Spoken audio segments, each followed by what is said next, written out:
والد کی رضا میں رب کی رضا ہے اور والد کی ناراضگی میں رب کی ناراضگی ہے۔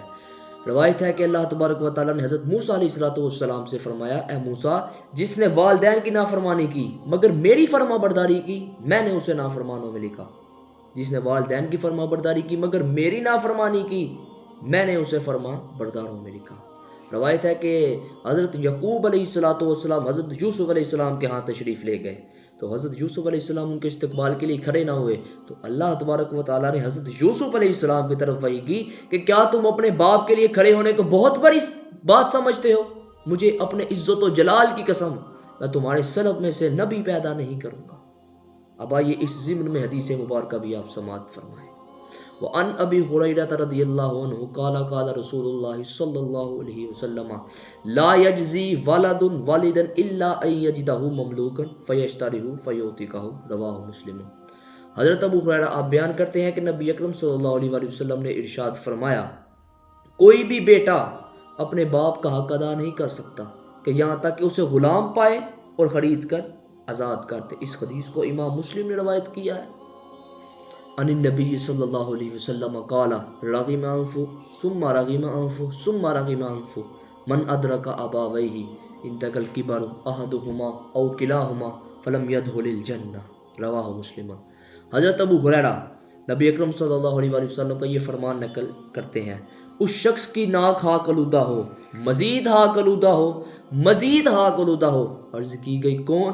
فرمایا وہ شخص جس نے اپنے والدین کو بڑھاپے کے عالم میں پایا، ان میں سے کسی ایک کی یا پھر دونوں کی خدمت کی بدولت جنت میں داخل نہ ہوا۔ اس حدیث کو امام مسلم نے روایت کیا ہے۔ سامعین، والد گھر کا اسبہ و ولی، مالک و مختار، حاضرین و قاسم ہے۔ ساری زندگی اولاد کے لیے محنت و مزدوری کرنے والی وہ شخصیت ہے جس کے بغیر گھر ادھورا اور بچے یتیم ہو جاتے ہیں۔ ہاں، اس کی موجودگی میں بچوں کے سر پر ایک بہترین سایہ شفقت ہوتی ہے۔ بچوں کی جوانی تک اس کے نان و نفقہ، گھر اور حفاظت کو اپنی سب سے بڑی ذمہ داری سمجھ کر اپنی جوانی کی ساری طاقتیں صرف کر دیتا ہے۔ یہی وجہ ہے کہ اللہ تبارک و تعالیٰ نے ذمہ اٹھاتے ہوئے انہیں اف تک کہنا حرام اور نرم لہجے سے بات اور حسن سلوک کو فرض قرار دیا ہے۔ اولاد کی یہ ذمہ داری ہے کہ اس کے لباس اور رہائش کا اہتمام کریں۔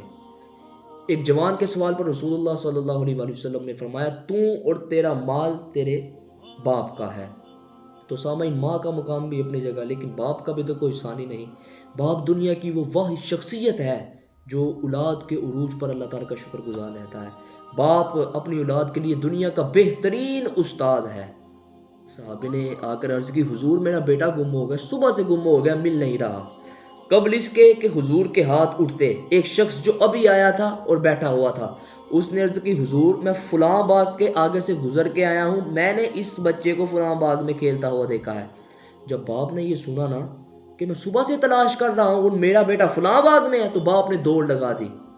تو آپ نے فرمایا اس کو بلاؤ۔ بلایا گیا، کہا بڑی جلدی ہے۔ کہا حضور آپ تو جانتے ہیں ایک باپ کا بیٹے کے ساتھ رشتہ کیا ہے، ماں الگ طرف رہی ہے، اس کو ماں تک لے جاؤ۔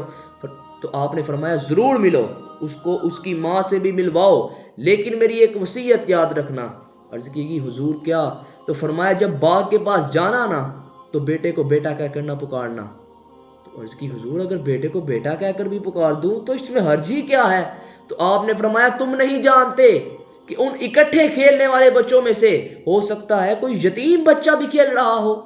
تو جب تم بیٹے کو بیٹا کہہ کر پکارو گے تو اس کے دل میں بھی خیال آئے گا، کاش آج میرا باپ ہوتا جو مجھے بیٹا کہہ کر پکارتا، کاش آج میرا باپ ہوتا جو مجھے بیٹا کہہ کر پکارتا۔ بیوہ کے سامنے بیوی سے پیار کرنے سے منع کیا گیا ہے، غریب کے سامنے دولت کی نمائش کرنے سے منع کیا گیا ہے، یہ اسلام کا مزاج ہے۔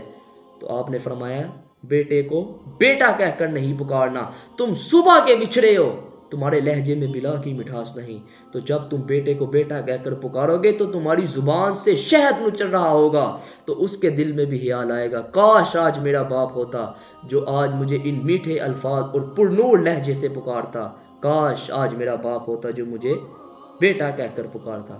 تو عرض کی تم نے بیٹے کو بیٹا کہہ کر نہیں پکارنا۔